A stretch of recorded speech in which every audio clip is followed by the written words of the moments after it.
பிடிச்சிருந்தா லைக் பண்ணுங்க, ஷேர் பண்ணுங்க. நம்ம சேனலை சப்ஸ்கிரைப் பண்ணுங்க. இந்த வீடியோ ஸ்கிப் பண்ணாம பாருங்க. அஸ்ஸலாமு அலைக்கும் வரஹ்மத்துல்லாஹி தஆலா வபரகாத்துஹு.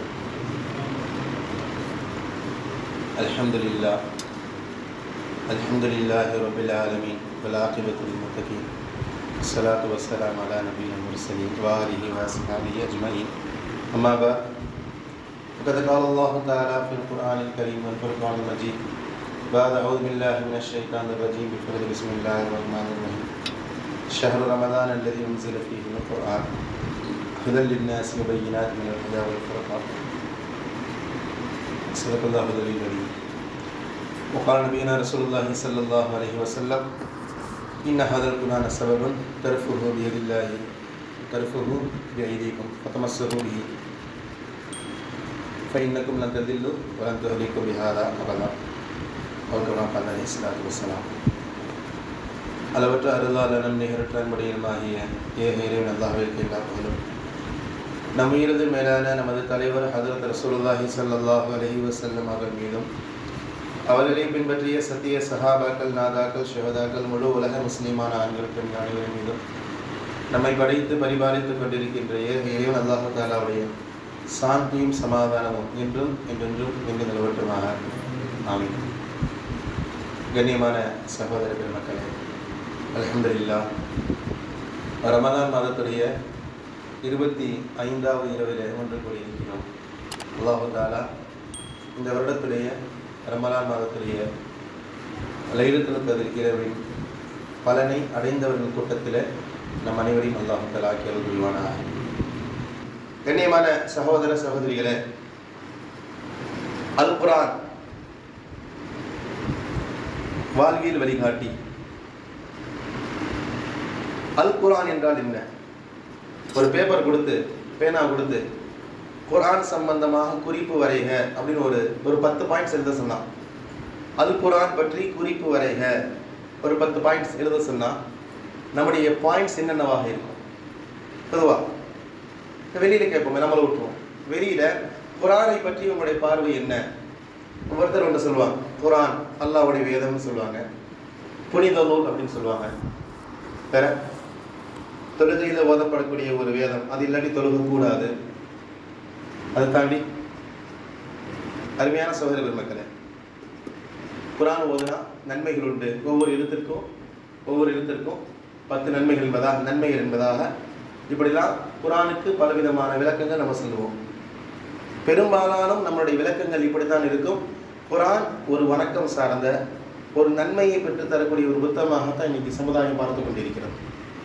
குர்ஆன் ஓதுனா நன்மைகள், தொழுகையில் குர்ஆன் ஓதணும் இல்லையா, ஒவ்வொரு எழுத்துக்களுக்கும் ஒவ்வொரு நன்மை.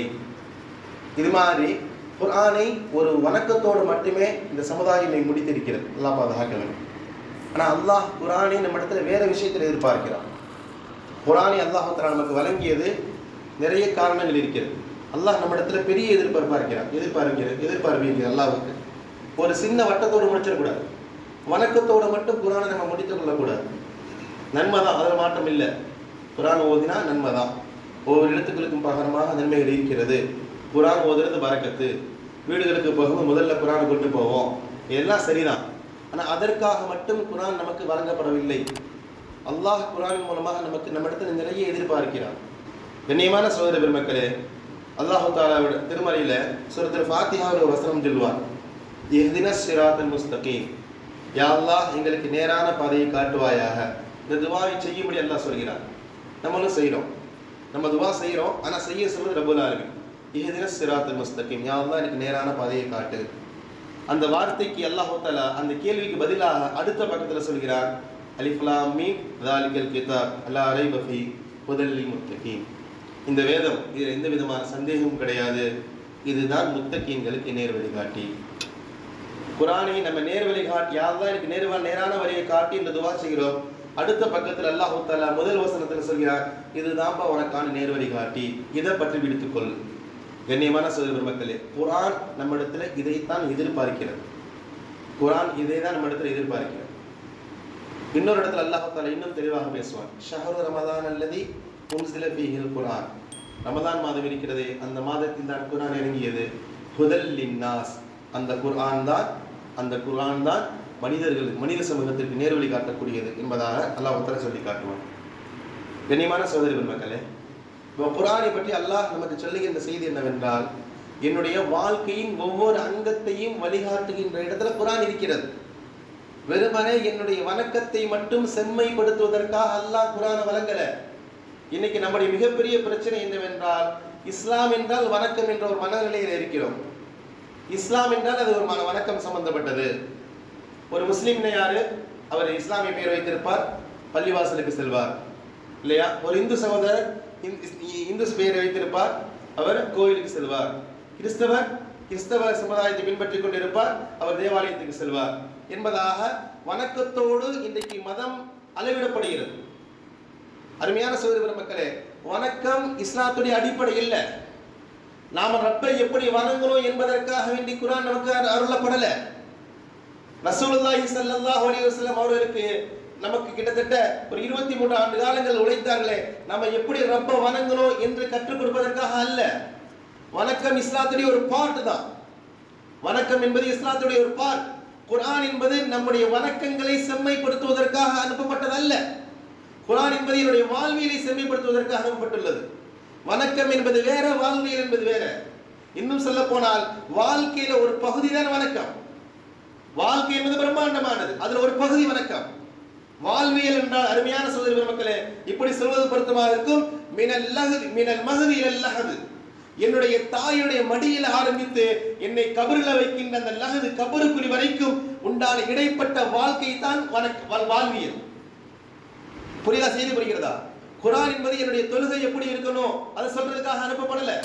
என்னுடைய நோன்பு எப்படி இருக்கணும், என்னுடைய ஜகாத் எப்படி இருக்கணும், என்னுடைய ஹஜ் எப்படி இருக்கணும், இதை சொல்லிக் கொடுப்பதற்காக அல்லாஹ் குர்ஆனை வழங்கவில்லை. இன்னைக்கு குர்ஆன் என்பது இன்னைக்கு பெரும்பாலும் அது வணக்கம் சார்ந்த, ஒரு புனிதம் சார்ந்த நன்மையான புக் என்பதாகத்தான் இன்னைக்கு பரவலாக இந்த உம்மத்தில் அடையாளப்படுத்தப்படுகிறது. குர்ஆனை விடுங்க, பொதுவாக இபாதத்தை வைத்துதான் இன்னைக்கு நம்முடைய ஈமான் அளவிடப்படுகிறது. இபாதத்து ஒரு பெரிய விஷயமே கிடையாது. நான் திரும்ப சொல்றேன், இபாதத்து வணக்கம் என்பது ஒரு பகுதி தான். இபாதத்து ஒரு மேட்டரே கிடையாது. இபாதத்தை வைத்துதான் அல்லாஹ் தஆலாவிடத்தில் நம்ம அந்தஸ்து பெறுவோம் என்றால், நான் அடித்து சொல்வேன், நம்மை விட காஃபிர்கள் இபாதத்தில் முன்னுரிமையில் இருக்கிறார். அவங்க செய்யற இபாதத்துல நம்மளால கற்பனை கூட செய்ய முடியாது. உண்மை மிகைப்படுத்தி சொல்லல. முஸ்லீம் அல்லாத காஃபிர்கள், அவர் இந்து சகோதரர்களாக இருக்கலாம், கிறிஸ்தவ சகோதரர்களாக இருக்கலாம், அவர்கள் செய்கின்ற இபாதத்துல ஒரு 100ல் ஒரு 10 கூட நம்ம செய்ய முடியாது. அவங்களுடைய இபாதத்துல பிரம்மாண்டமா யோசிச்சு பாருங்க. நெருப்புல இறங்குவாங்க, இபாதத்தின் பேர்ல நெருப்புல இறங்குவாங்க, நெருப்பை கையில சுமப்பாங்க. அவன் பார்வையில் அது ஒரு இபாதத். அழகு குத்துகிறோன்ற பேர்ல இரும்பு கம்பிகளை முகங்களை குத்தி கொள்வார்கள். தேர் இழுக்கிறோன்ற பேர்ல இரும்பு தேரை தன்னுடைய முதுகுல குத்தி இழுத்துட்டு போவாங்க. யோசிச்சு, இது மாதிரியான ஏதாவது ஒரு வணக்கம் இஸ்லாத்துல இருக்கா? இவ்வளவு உடம்பை வருத்துகின்ற மாதிரியான ஒரு இபாதத், இது மாதிரி உடம்பை வருத்துகிற மாதிரியான ஏதாவது ஒரு இபாதத். கிட்டத்தட்ட கிறிஸ்தவம் அப்படித்தான். 200-300 கிலோமீட்டர் நடந்து செல்வார்கள் வேளாங்கண்ணிக்காக வேண்டி, செருப்பு போடாம இல்லையா? வாரம் ஞாயிற்றுக்கிழமை போனா விடிகிற வரைக்கும் சர்ச்சில் இருக்கும். வாரம் வருஷத்துல ஒரு நாள் நமக்கு பெரிய கேள்விக்குரியாது. வாரம் ஞாயிற்றுக்கிழமை உள்ள போயிட்டா ஃபஜர் வரைக்கும் சர்ச்சில் இருப்பாங்க. இபாதத் அவர்களுடைய பார்வையில். இஸ்லாத்தில் இது மாதிரியான கஷ்டமான ஒரு இபாதத் தேடி பார்த்தாலும் கிடைக்காது. ஏதாவது ஒன்று சொல்றதா இருந்தா நோம்பு சொல்லலாமா? நோம்பு அல்லாவே சிரிச்சிடுவான். நம்முடைய நோன்பு கலில மஸ்கினுடைய சொல்லுவாங்க, காலம் சென்ற சிறந்தவர்கள், சஹர்ல சாப்பிட்ற சாப்பாடு நோன்பு திறக்கிற வரைக்கும் செரிக்க மாட்டேங்குது. நம்ம நோம்பாலையும் சொல்லிக்கிட்டு இருக்கோம். சஹர்ல சாப்பிட்றோம், இன்னும் வேற மாதிரி சொல்லுவாங்க. சஹர்ல உட்காந்து வெங்காயத்தை வெட்டிட்டு இருக்கான். எதுக்கியா? இஃப்தாருக்காக வேண்டி இல்லையா? நிறைய சொல்லுவாங்க நோன்பு சம்பந்தமா. அல்லாஹ் பாதுகாக்கணும். அதாவது நம்முடைய இஸ்லாமிய இபாதத்துகள்ல சிரமமான இபாதத்து சொன்னதால எனக்கு தெரிஞ்சு பெருசா அப்படி ஒன்றும் இருக்க மாதிரி தெரியல. ஏன்னா ஏனைய மதங்களுடைய இபாதத்துகளை கவனிச்சு பார்க்கும்போது, வணக்கங்களை கவனிச்சு பார்க்கும்போது அப்படி ஒன்றும் பெருசா தெரியல. ஏதாவது சொல்லணுமே நோம்ப சொல்லலாம். அதுவும் இன்னைக்கு நோன்பு இன்னைக்கு மனம் மாறிடுச்சு. நோன்புன்றது பசியை உணர்வதற்காண்டி உண்டானது. இன்னைக்கு சஹர்ல சாப்பிட்டு தூங்கணும்னு சொன்னா பல பேருக்கு லுகரும் கிடையாது, அசரும் கிடையாது. அல்லாஹ் பாதுகாக்க வேண்டும்.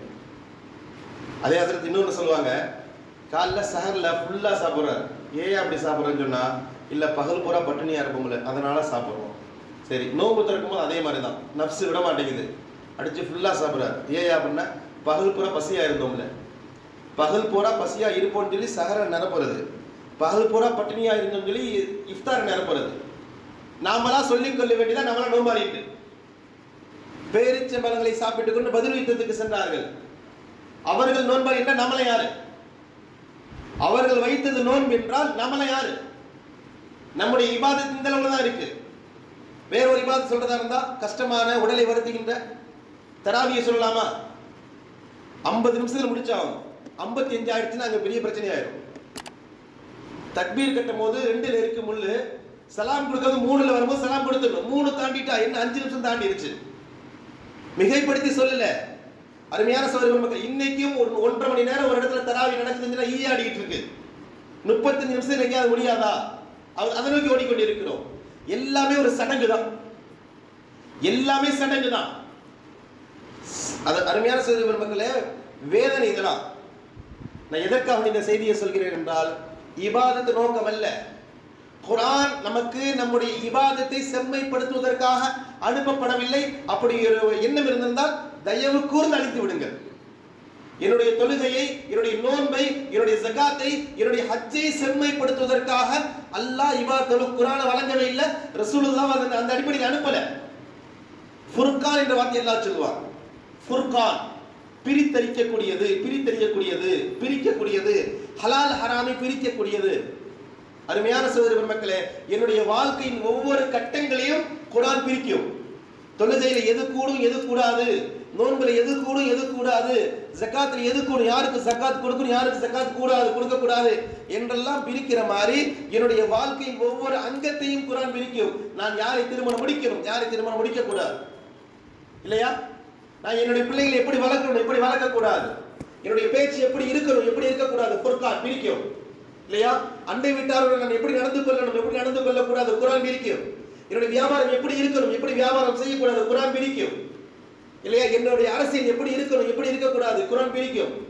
அருமையான சகோதர மக்களே, குர்ஆன் என்பது நம்முடைய வாழ்வியலை செம்மைப்படுத்துவதற்காக அனுப்பப்பட்டுள்ளது என்பதை முதல்ல நம்ம விளங்கணும்.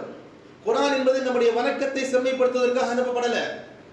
ரசூலுல்லாஹ்வை பற்றி பெருமானார் சஹாபாக்கள் கேட்கிறார்களே, ரசூலுல்லாஹ்வை பற்றி சஹாபாக்கள் கேட்ட பொழுது ஆயிஷா மற்ற வார்த்தை கான ஹுலுகுஹு குர்ஆனா, ரசூலுல்லாஹ்வுடைய வாழ்க்கை குர்ஆனாக இருந்தது. ஹுலுக் என்றால் குணங்கள் என்று சொல்லப்படும். தஃசீர்கள் இன்னும் சொல்வார்கள் அவருடைய முழு வாழ்க்கையும் குர்ஆனாக இருந்தது. ரசூலுல்லாஹ்வை பற்றி ரசூலுல்லாஹ் எப்படி இருந்தாங்கன்னு கேட்ட பொழுது ஒரே வார்த்தையில சொல்றாங்க, குர்ஆனை பார், குர்ஆன்ல எப்படி இருந்ததோ அப்படிதான் ரசூலுல்லாஹ் இருந்தது. எப்படி தான் பேசணும், எப்படி பேசக்கூடாது, எப்படி சிரிக்கணும், எப்படி சிரிக்க கூடாது, எப்படி அழணும், எப்படி அழக்கூடாது, எப்படி தூங்கணும், எப்படி தூங்கக்கூடாது, என்ன சாப்பிடணும், என்ன சாப்பிடக்கூடாது, எல்லா ரசூலுல்லாஹ்வுடைய அனைத்தையுமே குர்ஆன் தீர்மானித்தது. அருமையான சகோதர மக்களே, இதைத்தான் அல்லாஹ் தஆலா நம்மிடத்தில் எதிர்பார்க்கிறார். நம்முடைய வாழ்க்கையை குர்ஆன் தீர்மானிக்க வேண்டும். என்னுடைய வணக்கத்தை வழிகாட்டுவதற்காக குர்ஆன் அல்ல, என்னுடைய வாழ்க்கையை வழிகாட்டுவதற்காக குர்ஆன். மா ஃபர்ரத்னா ஃபில் கிதாபி மின் ஷைஇன், அல்லாஹ் தஆலா திருமறையில சொல்கிறான், குர்ஆன்ல எதையுமே நம்ம விட்டு வைக்கல. குர்ஆன்ல எதையுமே நம்ம விட்டு வைக்கல, எல்லாத்தையும் நம்ம சொல்லிட்டோம். நான் திரும்பவும் சொல்றேன், என்னுடைய வாழ்க்கையின் ஒவ்வொரு அங்கத்தையும் நான் எப்படி நடைமுறைப்படுத்தணும், செயல்முறைப்படுத்தணும் என்பதை குர்ஆன் எனக்கு சொல்லிக் கொடுத்து விட்டது. அந்த அடிப்படையில் குர்ஆனை நம்ம அணுகினோம் என்றால் அல்ஹம்துலில்லாஹ் நம்முடைய ஈமான் பரிபூர்ணமானது. நம்முடைய ஈமான் பரிபூர்ணமானது. பள்ளிவாசலோடு இஸ்லாத்தை முடிச்சிடக்கூடாது, இபாதத்தோடு வணக்கத்தோடு குர்ஆனை முடிச்சிடக்கூடாது. இன்ஷா அல்லாஹ் எனக்குண்டான நேரத்தில் குர்ஆன் என்னென்ன விடயங்களில் எல்லாம் நமக்கு எப்படிலாம் வழிகாட்டுகிறது என்பது சம்பந்தமான சில தகவல்களோடு இன்ஷா அல்லாஹ் முடிப்பேன். கனிமான சகோதர பெருமக்களே, திருமணம் சம்பந்தமாக குர்ஆனுடைய வார்த்தை, வலா தன்கிஹுல் முஷ்ரிகாத்தி ஹத்தா யுமின்ன, முஷ்ரிக்கான பெண்ணை நீங்கள் திருமணம் முடிக்க கூடாது, முஷ்ரிக்கான பெண்ணை நீங்கள் திருமணம் முடிக்க. வலா துன்கிஹுல் முஷ்ரிகின் ஹத்தா யுமினோ, உங்களுடைய பெண்களை முஷ்ரிக்கான ஆணுக்கு திருமணம் முடித்துக் கொள்ளக்கூடாது. திருமணம் சம்பந்தமாக அல்லாஹ் தஆலா சொல்கிறான். ஹரிமத் அலைக்கும் உம்மஹாத்துக்கும் வபனாத்துக்கும் என்பதாக அல்லாஹ் தஆலா நான் யாரையெல்லாம் திருமணம் முடிக்கக்கூடாது என்ற ஒரு பட்டியலை அல்லாஹ் தஆலா கொடுக்கிறான். குர்ஆன்ல அல்லாஹ் ஏன் இதையெல்லாம் பேசுறான்? குர்ஆன்ல எப்படி நான் ரப்ப வணங்கணும்ன்றதோட முடிச்சுக்க வேண்டியதானே. நான் யாரை திருமணம் முடிக்கணும், யாரை திருமணம் முடிக்கக்கூடாது, இதையெல்லாம் அல்லாஹ் ஏன் பேசுறான்? அல்லாஹ்க்கு என்ன தேவையில்லை? யோசிக்கிறோமா இல்லை? உதாரணத்துக்கு நீங்கள் விளங்குற மாதிரி நான் ஒன்று சொல்கிறேனே. எனக்கு ஒரு சகோதரி இருக்கிறாள். என்னுடைய சகோதரி மக, என்னுடைய அக்கா மக என்னை நேசிக்கிறாள். நானும் அவளை நேசிக்கிறேன். எனக்கு அவளை திருமணம் முடிக்கணும்னு விருப்பமாக இருக்கு. அவளும் என்னை திருமணம் முடிக்கணும்னு விரும்புகிறாள். என்னுடைய அம்மாவும் அந்த பிள்ளை என்னை திருமணம் முடிச்சுட்டா மருமகளாக வந்தா, என்னுடைய பேத்தி, எங்கள் அம்மாவுக்கு பேத்தி மருமகளாக வந்து நல்லா இருக்குன்னு அவங்களும் விரும்புகிறாங்க. எங்கள் அக்காவும் சரி, நான் அவங்களுக்கு என்னுடைய அக்காவுக்கு நான் மருமகன் ஆகிட்டா, மகள் நான் திருமணம் முடிச்சுட்டா நல்லா பார்த்துக்குவான்னு அவங்களும் விரும்புகிறாங்க. எல்லாமே ஓகே, எனக்கு ஓகே, என்னுடைய அக்கா மகளுக்கு ஓகே, என்னுடைய அக்காவுக்கு ஓகே, என்னுடைய அம்மாவுக்கு ஓகே, எல்லாமே விரும்புகிறாங்க. திருமணம் முடிச்சிடலாமா? திருமணம் முடிந்தால் அதுக்கு பேர் திருமணமே இல்லை. அதற்கு பிறகு சேர்ந்தா அது பேர் விபச்சாரம். அதான் உண்மை, மிகைப்படுத்தி சொல்லலை. ஏன்னா என்னுடைய சகோதரியின் மகளை திருமணம் முடிப்பது எனக்கு ஹராம். நான் விரும்புகிறேன், என்னுடைய சகோதரி விரும்புகிறா, எங்கள் அம்மா விரும்புகிறாங்க, என்னுடைய சகோதரி மக விரும்புகிறா, என் குடும்பமே விரும்புது, துன்யாவே விரும்பட்டுமே. ஹராம் ஹராம் தான், ஹராம் ஹராம் தான். இதை யாருமே ஹலாலாக்க முடியாது. இதை ஹலாலாக்குகின்ற உரிமை உலகத்தில் யாருக்கும் கிடையாது. அருமையான சகோதரர்களே, என்னுடைய தொழுகையில மட்டுமே, என்னுடைய நோன்புல மட்டுமே, என்னுடைய ஸகாத்துல மட்டுமே குர்ஆன் மோதியை நுழைக்காது. என்னுடைய திருமணத்துல வந்து குர்ஆன் நடுவீட்டில் உட்கார்ந்து உட்காரும். நான் யாரை திருமணம் முடிக்கணும், யாரை திருமணம் முடிக்கக்கூடாது, குர்ஆன் வழிகாட்டும். இந்த திருமணத்துல பெரும்பாலும் பிரச்சனை வர்றதில்லை. ஏன்னா நம்மளா முடிச்சுக்கிறது இல்லை. ஒரு ஜமாத்துக்கு போவோம், ஜமாத்து பார்த்து திருமணம் முடிக்கும். அந்நியராக இருந்தால் பிரச்சனை இல்லை. சொந்தக்காரனாக இருந்தால் ஜமாத் கேட்கும், இந்த பையனுக்கு இந்த பொண்ணு என்ன உறவு, இந்த பையனுக்கு இந்த பொண்ணு என்ன உறவுன்னு கேட்கும். குர்ஆன் தடுக்கப்பட்ட உறவாக இருந்தால் ஜமாத்து திருமணம் முடிச்சு வைக்க மாட்டாங்க. குர்ஆன் தடுக்கப்பட்ட உறவாக இருந்தால் ஜமாத்து திருமணம் முடிச்சு வைக்க மாட்டாங்க. அப்போ இது குர்ஆன்ல ஹராமு, இது திருமணமே இல்லை, திருமணம் முடிச்சாலும் திருமணம் ஆகாது, நாங்கள் முடிக்க முடியாதுன்னு சொல்லுவாங்க. அல்லாஹ் ரசூலுக்கு பயந்தா அதுங்க ஒதுக்கி வேற வரங்களை பார்த்துக்கொள்ள வேண்டியதான். அப்படி இல்லை, எங்களுக்கும் வழி இருக்கு, நாங்களும் பல இடங்களில் திருமணம் முடிக்க முடியும்னு சொல்லி இங்கேயாவது ரிஜிஸ்டர் நிக்கா பண்ணா நிக்கா பண்ணதுதான். ஆனால் இஸ்லாம் அதை திருமணம்னு சொல்லாது. இஸ்லாம் அதை திருமணம்னு சொல்லாது. அதற்கு பிறகு அவர்கள் செய்கின்ற வாழ்க்கை அல்லாஹ் பாதுகாக்கணும், பச்சை விபச்சாரம். என்னையமான சகோதரர்கள் மக்கள், எதற்காக சொல்கிறேன் என்றால், என்னுடைய திருமணத்தில குர்ஆன் தலையிடும். என்னுடைய வாழ்க்கையின் ஒரு அங்கம் அது திருமணம். என்னுடைய வணக்கம் இல்லை. என்னுடைய பஜர் எப்படி இருக்கணும், என்னுடைய லுகர் எப்படி இருக்கணும், என்னுடைய கியாம் எப்படி இருக்கணும், என்னுடைய ருக்கு எப்படி இருக்கணும், என்னுடைய சுஜூத் எப்படி இருக்கணும், நான் யாருக்கு ஸகாத் கொடுக்கணும், இதையெல்லாம் அல்லாஹ் பேசினால் நியாயம், ஏற்றுக்கொள்ளலாம். அல்லாஹ் இதையெல்லாம் பேசுற பரவாயில்லை, ஏன் என்னுடைய வாழ்க்கையில பேசுறான்? யோசிக்கிறவா இல்லையா? அருமையான சகோதரர்கள், இதுக்கு பதில் என்ன? அப்படிதான் பேசுவான். இதுக்கு என்ன பதில்? நான் யாரெல்லாம் திருமணம் முடிக்கணும் அல்லாஹ் ஏன் பேசுறான்னு கேட்டா அப்படிதான் பேசுவான். அவன் தான் ரப்பு, அவனுக்கு தெரியும் எது சரி எது தவறு என்று. அருமையான சகோதரர்கள், நிறைய செய்திகள் வாழ்க்கை சம்பந்தமாக இருக்கிறது. திருமணம் சம்பந்தமாக எடுத்தோம் என்றால் மணிக்கணக்காக பேசலாம். கணவன் மனைவிக்கு மத்தியில் பிரச்சனை, எனக்கும் என் மனைவிக்கு மத்தியில் பிரச்சனை, இதையெல்லாம் குர்ஆன் பேசுதுங்க. நான் எதற்காக இந்த செய்தியெல்லாம் சொல்றேன்னா, நான் மீண்டும் ஒரு செய்தி சொல்வேன். குர்ஆன் என்பது அது ஒரு வணக்கம் சார்ந்த புத்தகம், நன்மையை பெற்று தரக்கூடிய புத்தகம் என்பது நம்ம ஒரு மைண்ட் செட் இருக்கோம்ல. அந்த வணக்கத்தை பற்றிலாம் குர்ஆன் இவ்வளவு பேச கிடையாது. வணக்கத்தை பற்றி நீங்க தேடி பார்த்தீங்கன்னா குர்ஆன் 5 வக்து தொழுவதே கிடையாது. ரசூலுல்லாஹ் தொழுதுருக்காங்க, தொழுகிறோம், அவ்வளவுதான். ஃபஜ்ர்ல 2 வக்து 2 ரக்காத், லுஹர் 4 ரக்காத், அஸ்ர் 4, மக்ரிப் 3, இஷா 4. இந்த விவரம்லாம் குர்ஆன்ல கிடையாது. இந்த விவரம்லாம் கிடையாது குர்ஆன்ல. ஜகாத் கொடுங்கன்னு எல்லாம் சொல்றான், யாருக்கு கொடுக்கணும்னு சொல்றான், எவ்வளவு கொடுக்கணும், இந்த விவரம் குர்ஆன்ல கிடையாது. ரசூலுல்லாஹ் பேசுறாங்க. நோன்பு எதெல்லாம் முறிக்கும், நோன்பு எதெல்லாம் கூடும், இதெல்லாம் கூடாது, இந்த விவரம்லாம் குர்ஆன்ல கிடையாது. நம்ம குர்ஆனை என்ன மைண்ட் செட்ல பார்க்கிறோமோ அந்த விவரம் எல்லாம் குர்ஆன்ல எவ்வளவு தெளிவாக இல்லை, நம்ம ஹதீஸ்ல தான் பார்க்கணும். ஆனா குர்ஆன்ல ஒரு வசனம் பாருங்க, எவ்வளவு பெரிய வசனம், கிட்டத்தட்ட ஒரு பக்கத்துக்கு மேல கடனை பத்தி பேசுறான். கடனை பத்தி ஒரு வசனம். நமக்கு தெரிஞ்ச ஒரு சூரா தெரியுங்க, குல் ஹுவல்லாஹு அஹத் அல்லாஹு ஸமத். இந்த 4 குல் சூரா தான் பரவாயில்ல பெரும்பாலும் தெரிஞ்சு வச்சிருப்போம், எல்லாம் பாதுகாக்கிறோம். இந்த குல் ஹுவல்லாஹு சூரா மாதிரி கிட்டத்தட்ட 15 மடங்கு பெரிய ஒரே வசனம். குல் ஹுவல்லாஹு அஹத் அல்லாஹுஸ் ஸமத் லம் யலித் வலம் யூலத் வலம் யகுல் லஹு குஃபுவன் அஹத். இது எல்லாமே சேர்ந்து ஒரு சூரா. இதுக்கு பேர் அத்தியாயம்னு சொல்லுவோம். இந்த அத்தியாயத்தை விட 10 மடங்கு பெரியது ஒரு வசனம். ஒரு அத்தியாயம் இல்லை, ஒரு சூரா இல்லை, ஒரு வசனம். அந்த வசனத்தில் அல்லாஹ் தஆலா தொழுகையை பற்றியோ நோன்பு பற்றியோ ஜகாத் பற்றியோ பேசல, கடனை பற்றி பேசுகிறான். சில நேரம் வரும்பொழுது இன்ஷா அந்த கடன் சம்பந்தமாக அல்ல என்னென்னலாம் சொன்னான் என்பதை நம்ம பார்க்கலாம். கனிமான சகோதர மக்களே, நான் சொல்லுகின்ற செய்தி என்னவென்றால், குர்ஆன் என்பது என்னுடைய வாழ்க்கையின் ஒவ்வொரு இடங்களையும் அலங்கரிக்கும். ஒவ்வொன்றையும் அல்லாஹ் தஆலா வழிகாட்டி கொண்டே இருக்கும். வல்லாதி தகாஃபூன நுஷூஜுஹுன்ன ஃபயதுஹுன்ன வஹஜுருஹுன்ன ஃபில் மதாஜி வத்ரிபூஹுன்ன ஃபைன் அதானக்கும் ஃபலா தபூ அலைஹின்ன சபீலா. உங்கள் மனைவி இடத்துல பிரச்சனையா, எப்படி நடந்துக்கணும்? முதல்ல உபதேசம் செய். கேட்கலையா, அவரிடத்துல படுக்கையை நகர்த்து கேட்கலையா, மெல்லமா அடி. இந்த செய்தி எல்லாம் குர்ஆன்ல இருக்கிறது. கண்ணியமான சகோதரர்களே, நானும் என்னுடைய மனைவியும் சண்டையிட்டா எனக்கும் என்னுடைய மனைவிக்கும் பிரச்சனை என்றால் குர்ஆன் நடுவில் உட்கார்ந்து பேசுவோம். நீ உன்னுடைய மனைவி இடத்துல எப்படி நடந்துக்கணும், மனைவி இடத்துல எப்படி நடந்துக்கணும், இந்த விவரம் எல்லாம் குர்ஆனில் இருக்கிறது. இதற்கெல்லாம் நான் இடம் கொடுக்கணும், இதற்கெல்லாம் நான் அனுமதி கொடுக்கணும் குர்ஆன்ல. இது என்னுடைய குடும்ப பிரச்சனை, எனக்கும் என் மனைவிக்கானது. நீ வெளியே போன குர்ஆனை சொல்ல முடியாது. குர்ஆன் பேசும். அல்லாஹ் அக்பர். என்னுடைய பிள்ளைக்கு எத்தனை காலங்கள் பால் கொடுக்கணும்ன்ற விவரம் எல்லாம் குர்ஆன்ல இருக்கு. வல் வாலிதாத்து யுர்தீன் அவுலாதஹுன்ன ஹவ்லைனி காமிலைனி லிமன் அராத அய்யுத்திம ரதா. அல்லாஹ் தஆலா பேசுகிறார். யாராவது தன்னுடைய பிள்ளைகளுக்கு சரியான அளவில் பூரணமான முறையில் பால் குடிப்பாட்ட வேண்டும் என்று விரும்பினால் 2 வருடம் பால் குடிப்பாட்டட்டும். அல்லாஹ் சொல்லுகின்ற வார்த்தை. என் பிள்ளைக்கு எவ்வளவு காலம் பால் கொடுக்கணும்னு நான் முடிவு பண்ணிக்குவேன், இல்லை என் மனைவி முடிவு பண்ணிக்குவா, இல்லை எங்க வீட்டில் இருக்க அம்மா முடிவு பண்ணுவாங்க. அல்லாஹ் குர்ஆன்ல பேசுறானே, அதுவும் பெரிய வசனம். இந்த பால் குடிப்பாட்டுறது கூட பெண்கள் இருக்கிறாங்களா? இந்த விஷயங்கள் பேச முடியாது. ஏன்னா அது அவங்க இந்த பால் குடிப்பாட்டுறது கூட பெண்கள் மீது கடமை இல்லை. உண்மைதான், பெண்கள் மீது கடமை இல்லை. ஒரு தாய் நான் என் பிள்ளைக்கு பால் குடிப்பாட்ட முடியாதுன்னா ஒன்றும் நிர்பந்தப்படுத்த முடியாது, கணவன் நிர்பந்தப்படுத்த முடியாது. அவன் வேற செவிலித்தாய் ரெடி பண்ணணும். இன்னைக்கு இன்னைக்கு குடும்ப பாரம்பரியம் கலாச்சாரம் நிதியில தாய்மார்கள் பிள்ளைக்கு பால் கொடுத்து கொண்டு இருக்கிறாங்க. அல்லாஹ் தஆலா சொல்கின்றார், அல் மௌலூதி லஹு ரிஸ்குஹுன்ன வ கிஸ்வத்துஹுன்ன பில் மஅரூஃப். இந்த பிள்ளைக்கு பால் குடிக்கான செலவு இந்த தகப்பன் மீது இருக்கிறது. இந்த அம்மா நான் பால் கொடுக்க முடியாதுங்க என்று சொன்னா, அருமையான சகோதர மக்களே, இவன் வேற ஒரு செவிலித்தாய் ரெடி பண்ணணும். அந்த செவிலித்தாய்க்கு செலவினங்கள், அவளுக்கான செலவினங்களின் பொறுப்பு இந்த தகப்பன் மீது இருக்கிறது.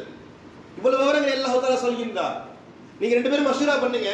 2 வருஷம் பால் கொடுக்கணும், கணவன் மனைவி சேர்ந்து மஷூரா பண்ணுங்க. ஒரு கால் அதற்கு முன்னாடி பால் குடிக்கிறத நிப்பாட்டணும்னு முடிவு பண்ணா 2 பேரும் மஷூரா பண்ணி ஒரு முடிவுக்கு வாங்க. அல்லாஹ் சொல்லுகின்ற வார்த்தை. அல்லாஹ் சொல்கிறான், என் பிள்ளைக்கு நான் எவ்வளவு காலம் பால் கொடுக்கணும் என்பதை எல்லாம் குர்ஆன் பேசுகிறது. நம்ம எத்தனை பேர் இது சம்பந்தமாக தெளிவுபட்டு இருக்கிறோம் இல்லையா? பால் குடி சம்பந்தம் எல்லாம் குர்ஆன்ல பேசுகிறதா நமக்கு தெரியலையே. நம்மை பொறுத்த வரைக்கும் குர்ஆன் ஒரு புனித நூல், அவ்வளவுதான். குர்ஆன் ஓதுன நன்மை, அவ்வளவு. அதை தாண்டி குர்ஆன்ல என்னென்ன சொல்லப்பட்டிருக்கிறது என்பது பற்றிய அறிவும் நமக்கு இல்லை. அதை அறிந்து கொள்ள வேண்டிய ஆர்வமும் இல்லை. அதை தெரிந்து கொள்ள வேண்டும் என்ற சிந்தனையும் கிடையாது. அல்லாஹ் பாதுகாக்கணும். மஹர் சம்பந்தமாக பேசுகிறானே, வாத்துன் நிசா சதகாத்துஹுன்ன நிஹ்லா. உங்களுடைய மனைவிமார்களுக்கு அவர்கள் விரும்புகின்ற மகளை கொடுங்கள்.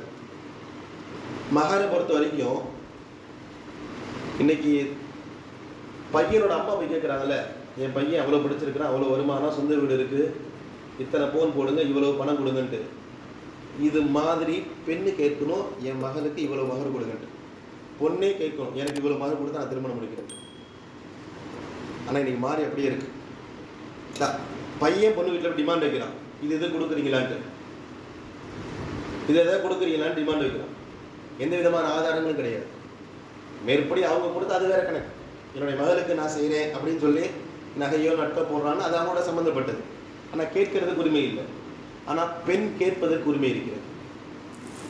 பொண்ணு வீட்டில் 50 பவுன் 50,000 வாங்கிட்டு அந்த 50,000 மேற்கொண்டு ஒரு 10,000 போட்டுட்டு இவர் மகாரா 2 பவுன் செய்வார். வர்றது 50 பவுன் 60 பவுன். மாப்பிள்ளை பொண்ணு வீட்டில் கிட்டத்தட்ட பல லட்சங்கள் செலவு செய்து திருமணம் முடிப்பாங்க. அந்த வந்த பணத்தில் எல்லாம் அதை இன்னைக்கும் பார்க்கலாமே. 2 கிராம் 3 கிராம் மகர் எழுதுறதுலாம் இருக்கு.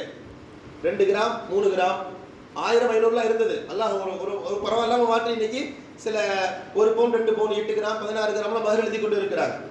ஆனால் இந்த மகருடைய நிலையும் விளங்கி கொள்ளுங்க. பெண்ணு கேட்கணும், எனக்கு இத்தனை பவுன் வேணும், எனக்கு இந்த வீடு கொடுத்தாதான் நான் திருமணம் முடிப்பேன் கேட்கின்ற உரிமை இந்த பெண்ணுக்கு இருக்கிறது.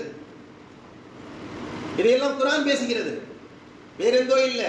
நான் இன்னைக்கு இன்ஷா அல்லாஹ் இன்னைக்கு சப்ஜெக்ட் முழுக்க குர்ஆனை பற்றி மட்டும் தான் பேச போறேன். ஹதீஸ்குள்ள கூட போக மாட்டேன். எனக்கு தலைப்பு வாழ்வியல் வழிகாட்டி அல் குர்ஆன் என்பதனால குர்ஆனில் மட்டுமே எவ்வளவு செய்திகள் இருக்கிறதா என்று யோசிக்கின்ற அளவுக்கு அருமையான சகோதர மக்களே, என்னுடைய வாழ்வியல் சம்பந்தமாக என்னுடைய வாழ்க்கை சம்பந்தமான நிறைய தகவல்கள் குர்ஆனில் இருக்கிறது. நமக்கெல்லாம் ஆச்சரியமா இருக்கு, இதையெல்லாமா குர்ஆன் பேசுகிறது? பேசுகிறது. ஒரு கட்டத்துல ஹஸ்ரத் உமர் ரலியல்லாஹு தஆலா அன்ஹு கலீஃபாவா இருக்கும் பொழுது ஆண்கள் எல்லாம் போய் முறையிட்டாங்க. இது மாதிரி பெண்கள் நிறைய மகர் கேட்கிறாங்க, அவங்க கேட்குற மகர் கொடுத்தா தான் திருமணம் முடியும், அவங்க கேட்குற மகர் கொடுத்தாதான் திருமணம் முடியும். பெண்கள் நிறைய மகர் கேட்கிறாங்க, அதனால கொஞ்சம் பார்த்து ஒரு மகர் நிர்ணயம் பண்ணுங்க, இவ்வளவு தான் கொடுக்கணும், இதுக்கு மேலே கேட்காதீங்கன்னு சொல்லி கிதாபுகள் 400 திர்ஹம்னு முடிவு பண்ணுறாங்க.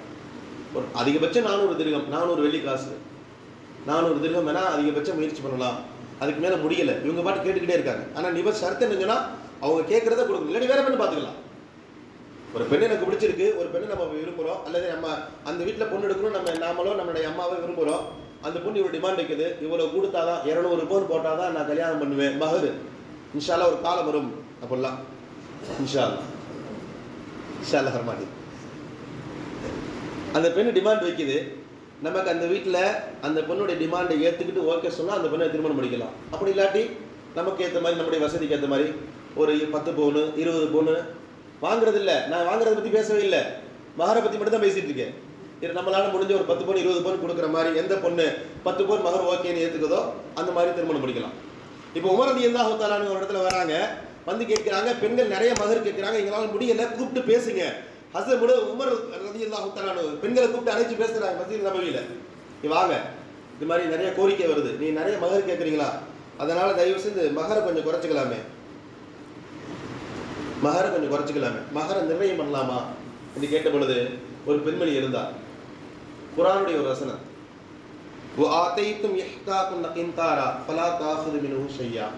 அல்லாஹ் தஆலா நமக்கு ஒரு செய்தி சொல்றான். என்ன செய்தின்னு சொன்னா, நம்முடைய மனைவிக்கு நம்ம மகர்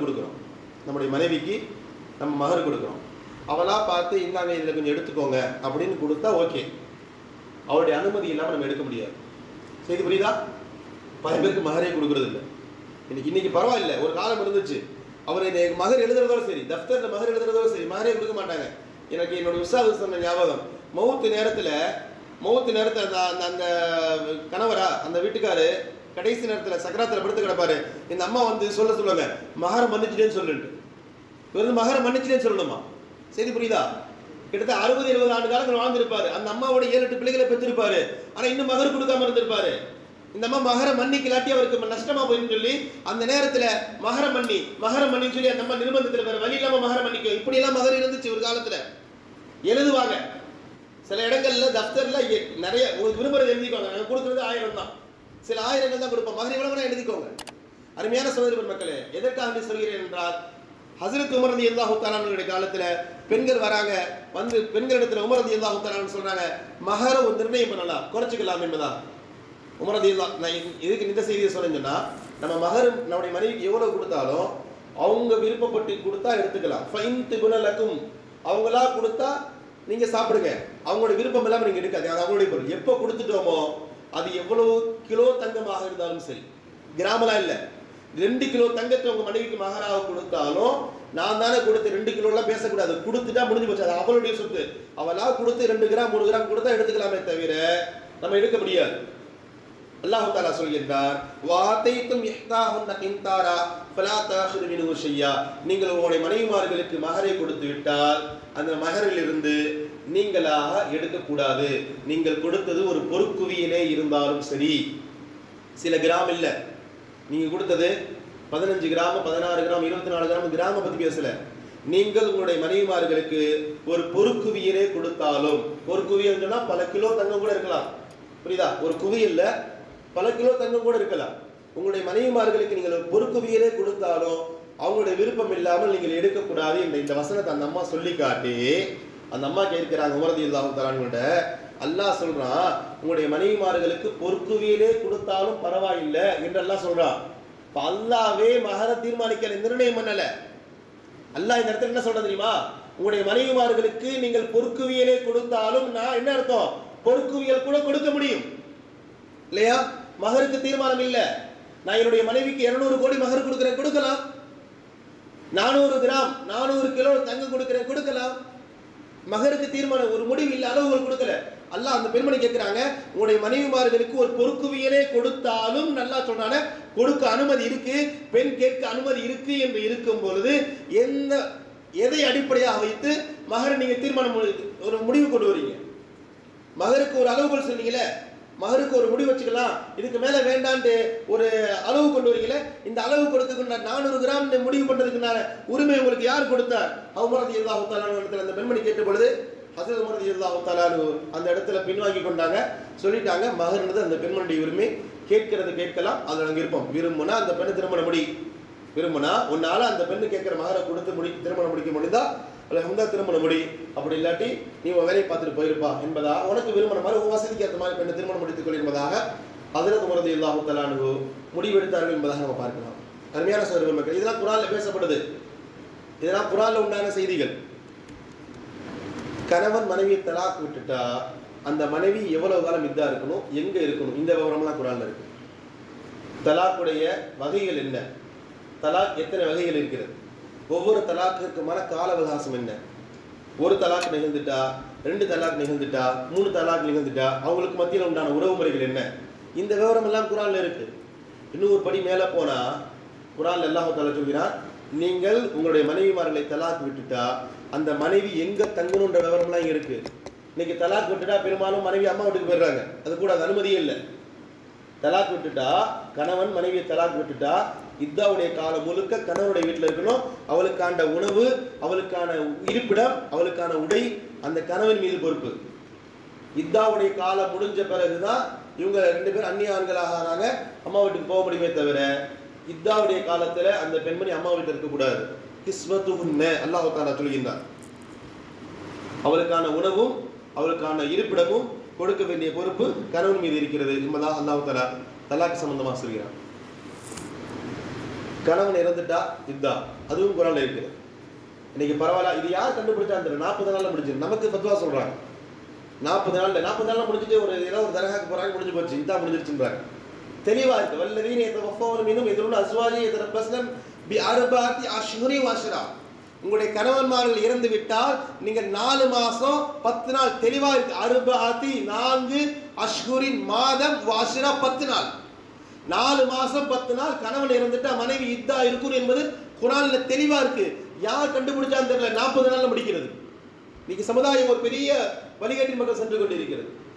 என்னன்னு சொன்னா, என்னுடைய குடும்பத்தில நம்ம குர்ஆனை பார்க்க முடியாது. என்னுடைய குடும்ப சம்பந்தப்பட்டவர் இல்லையா, குடும்ப சம்பந்தப்பட்டது. நான் சொன்னேன் இல்லையா, வரதட்சணை வாங்கக்கூடாதுங்க, ஹராமுங்க அப்படின்னு சொன்னா அதெல்லாம் பார்க்கலாம். இதெல்லாம் எனக்கு சாத்தியமான்னு கேட்பாங்க.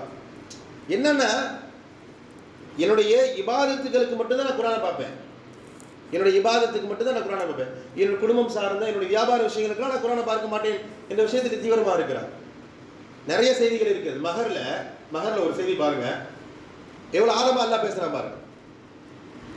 வைன் தல்லக்துமூஹுன்ன மின் கப்ல அன் தமஸ்ஸூஹுன்ன வகத் ஃபரல்தும் லஹுன்ன ஃபரீதத்தன் ஃபனிஸ்ஃபு மா ஃபரல்தும். நீங்க உங்களுடைய மனைவிக்கு ஒரு மகர தீர்மானம் செஞ்சிட்டீங்க, ஒரு 40 கிராம் கொடுக்கணும் முடிவு பண்ணிட்டீங்க. இப்போ திருமணம் முடிஞ்சிருச்சு, இன்னும் கொடுக்கல. மகர தீர்மானம் பண்ணிக்கிறது கட்டாயம். மகர கொஞ்சம் பின்ன தாமதப்படுத்தி கொடுக்கலாம், சபையிலேயே கொடுக்கணும்னா கொடுக்கலாம், இல்லை கொஞ்சம் கொஞ்சமாக கொடுக்கலாம், பிரச்சனை இல்லை, அது அனுமதி கொடுக்கப்பட்டிருக்கு. இப்போ நீங்கள் மகர கொடுக்குறேன்னு முடிவு பண்ணிட்டீங்க, தீர்மானம் பண்ணிட்டீங்க, இவ்வளவு கொடுக்குறேன், ஒரு 40 கிராம் வச்சுக்கோ, 40 கிராம் கொடுக்குறோன்னு நீங்கள் முடிவு பண்ணிட்டீங்க. இப்போ உங்களுக்குள்ள ஏதோ கருத்து வேறுபாடு, நீங்கள் தலாக் விட்டுட்டீங்க, பிரிஞ்சுட்டீங்க, இன்னும் சேரலை, புரியுதா?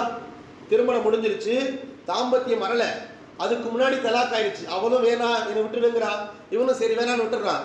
இப்போ மகர் எவ்வளவு கொடுக்கணும்? அல்லாஹ் சொல்றான், ஃபனிஸ்ஃபு மா ஃபரல்தும், பாதி மகர் கொடுத்தா போதும், பாதி மகர் கொடுக்கணும். குர்ஆனுடைய வார்த்தை இதெல்லாம். அருமையான சகோதர மக்களே, சரி மகர தீர்மானம் பண்ணல, ஏற்கனவே முடிவு பண்ணிட்டோம், நான் 40 கிராம் மகர் கொடுக்குறேன் முடிவு பண்ணிட்டோம், நிக்கா ஆயிடுச்சு. 2 பேரும் சேர்றதுக்கு முன்னாடி தலாக் விட்டுட்டா பாதி மகர் கொடுத்தா போதும்.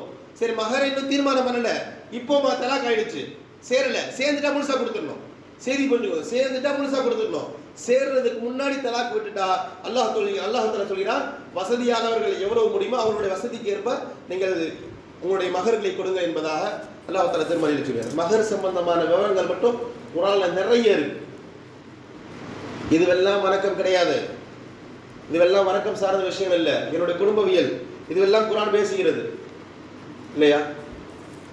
வராசத், நான் இறந்துட்டேன், என்னுடைய சொத்துல என்னுடைய மனைவிக்கு எவ்வளவு, என்னுடைய ஆண் பிள்ளைகளுக்கு எவ்வளவு, என் பெண் பிள்ளைகளுக்கு எவ்வளவு, என்னுடைய தாய்க்கு எவ்வளவு, என்னுடைய தந்தைக்கு எவ்வளவு, இந்த விவரம் எல்லாம் எங்க இருக்கு? குர்ஆன்ல இருக்கு. குர்ஆன்ல இருக்கு. நாம விரும்புகிற மாதிரிலாம் கொடுக்க முடியாது. என் பெரிய பையன் என்னை ரொம்ப பார்த்துக்கிட்டான், என் மேலே ரொம்ப பிரியமா இருந்தான், கடைசி காலத்தில் எனக்கு அவன் தான் கஞ்சி ஊற்றினான், அதனால என்னுடைய மரணத்துக்கு பிறகு அவனுக்கு இவ்வளவு, சின்ன பையனை பார்க்கவே இல்லை அவனுக்கு இவ்வளவு, இந்த விவரம்லாம் இங்கே பேசக்கூடாது, இந்த வியாக்கியானம்லாம் இங்கே பேசக்கூடாது. எப்போ மௌத்து ஆகிட்டியோ இப்போ உன் பிள்ளைகளுக்கு, உன்னுடைய மனைவிக்கு, உன்னுடைய சகோதர சகோதரிகளுக்கெல்லாம் எவ்வளவு போகணுன்றதை நான் முடிவு பண்ணுவேன். இந்த முடிவு எல்லாம் நபிமார்களுக்கு கூட கொடுக்கல, நபிக்கு கூட அந்த ஒரு முடிவை கொடுக்கல எல்லாத்தலாம்.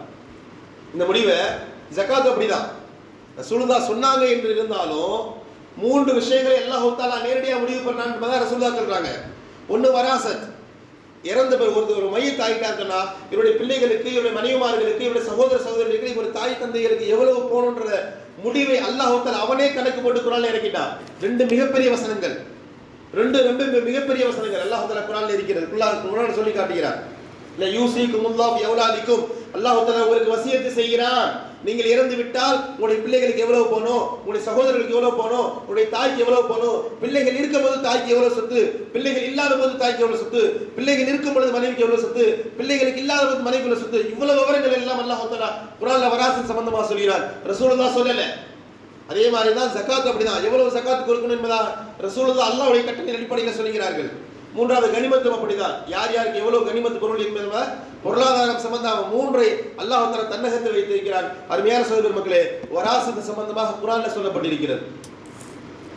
இன்னைக்கு வரதட்சணை பிரச்சனைக்கு முக்கியமான காரணமே வராசத்தை சரியா பிரிச்சு கொடுக்காததுதான். இன்னைக்கு சிம்பிளா சொல்றேன், என்னுடைய தகப்பனாரு நிறைய வசதி இருக்கு, நிறைய வசதி வாய்ப்போடு இருக்கிறார். நாங்க 2 பேர் தான், நானும் என் சகோதரி 2 பேர் தான், நானும் என் சகோதரி 2 பேர் தான். இப்போ என்னுடைய சகோதரிக்கு திருமணம் முடிக்கும் பொழுது மாப்பிள்ளை வீட்டில் டிமாண்ட் வைப்பாங்க, இவ்வளவு போன் போடணும், ஏன்னா இவ்வளவு வசதி இருக்குல்ல, இவ்வளவு வசதி இருக்கு, நிறைய வசதி வாய்ப்பு இருக்கு. நல்லா பாருங்களேன், இந்த வரதட்சணை எங்க ஆரம்பிச்சுன்னா வசதி படைத்தவர்கள் தான் வரதட்சணை ஆரம்பிச்சு. வரதட்சணையுடைய பின்னாடி நீங்க பாத்தீங்கன்னா வசதி படைச்சவன் ஏன்னா இப்ப நான் எப்படின்னு சொன்னா, என்னுடைய தகப்பனுடைய மௌத்துக்கு பிறகு சொத்து பிறகு நான் எடுத்துக்குவேன், என் சகோதரி கொடுக்க மாட்டேன், என்னுடைய சகோதரிக்கு நான் கொடுக்க மாட்டேன். அதனால எங்க தகப்பன் என்ன பண்ணாரு, என் மௌத்துக்கு பிறகு என் பையன் சகோதரியை பார்க்க மாட்டான், இப்பவே அவனுக்கு விடுமுறை கொடுத்துடலாம் சொல்லி பல பவுன் வீடுகள் நகைகள் எல்லாம் வரதட்சணையை ஆரம்பிக்குது. செய்தி புரிகிறதா? வராசத்தை சரியாக நிறைவேற்ற மாட்டார்கள் என்ற காரணத்தினால்தான் வரதட்சணை ஆரம்பிச்சது. சிம்பிளா சொன்னேனே, என்னுடைய சகோதரிக்கு திருமணம் முடிக்கிறோம், எனக்கு நிறைய வசதி வாய்ப்பு இருக்கு, அல்ஹம்துலில்லாஹ் பரக்கத்தா இருக்கிறோம். இப்போ நான் என்னுடைய தகப்பனாருக்கு பிறகு அவருடைய சொத்திலிருந்து எனக்கான பங்கு என்ன, என்னுடைய சகோதரிக்கான பங்கு என்ன என்பதை சரியா நான் பிரிச்சு கொடுப்பேன் என்று இருந்தால் வரக்கூடியவன் டிமாண்ட் பண்ண மாட்டான். எப்படியும் தெரியும், வரக்கூடிய தகப்பனாருடைய சொத்து தகப்பனாருடைய மௌத்துக்கு பிறகு மகளுக்கு சரியான முறையில் வந்துவிடும் என்ற நம்பிக்கை இருந்தால் அவன் டிமாண்ட் பண்ண மாட்டான். எங்க அந்த நம்பிக்கை இல்லையோ, வராசத்து சரியா பிரிக்கப்படாது, இந்த ஆம்பளை பசங்களே முழு சொத்தை எடுத்துக்குவாங்க என்ற எண்ணம் மிகைக்கும் பொழுதுதான் அந்த வீட்டில் இருக்கக்கூடிய பெண்களிடத்துல திருமணத்தின் போதே கறக்க முடிக்க வருது. திருமணத்திலேயே இன்னைக்கு அப்படிதான் இருக்கு. அல்லாஹ் பாதுகாக்கணும். அல்லாஹ் உண்மையை நான் மிகைப்படுத்த சொல்லல, அந்த கல்யாணத்தில் எவ்வளவு பண்ணிட்டோம்ல, இதுக்கு மேல என்ன சொத்து? யாரும் பெரும்பாலும் இன்னைக்கு வராசத்தை சரியா பிரிச்சு கொடுக்கறது இல்ல. தகப்பனாருடைய சொத்தை முழுக்க ஆம்பளை பசங்க தான் எடுத்துக்கிறாங்க. அதை பெண்ணுக்கு திருமணம் முடிச்சுக்கிட்டு திருமணத்தில் அவ்வளவு செலவு பண்ணல, மண்டபத்துக்கு அவ்வளவு செலவு, சாப்பாட்டுக்கு யாரு செய்ய சொன்னா? மண்டபத்துக்கு சாப்பாட்டுக்கு செலவு செய்ய சொன்னது யாரு? 2000 பேருக்கு அவ்வளவு செலவாச்சு, உன்னை யார் செய்ய சொன்னா? இல்லையா? 200 பேர் யார் போட சொன்னா? அருமையான சகோதர மக்களே, தகப்பனார் இருக்கும் பொழுது மகனுக்கு என்ன என்பதை சரியான முறையில் பிரித்து கொடுக்க வேண்டிய பொறுப்பு இருக்கிறது இல்லையா? என்னுடைய சகோதரியுடைய சொத்தை நான் எடுத்துக்கொண்டா அது ஹராம், பச்சை ஹராம். இந்த வராசத்தை நம்ம சரியா பிரிச்சு கொடுக்க ஆரம்பிச்சிட்டோம்னு சொன்னா வரதட்சணை ஒளிஞ்சிடும். வரதட்சணை ஒழிக்கின்ற இடத்துல மிகப்பெரிய இடத்துல வராசத்து இருக்கிறது. எதற்காக சொல்றேன்னு சொன்னா, குர்ஆன் தலையிடும். என்னுடைய தகப்பனார் மௌத்துக்கு பிறகு குரான் நடுவுக்கு வந்து உட்காந்துக்கும். தப்பா உனக்கு இவ்வளோ, உங்கள் அம்மாவுக்கு இவ்வளோ, மகளுக்கு இவ்வளோ, உன்னுடைய தாதிமா, என்னுடைய அப்பா இல்லையா, என்னுடைய அப்பாவுடைய அம்மா, உன் தாதிமாக்கு இவ்வளோ, உன் தாதம்மா, உன்னுடைய தாதாவுக்கு இவ்வளோ, இந்த விவரம் எல்லாம் குரான் பேசும்.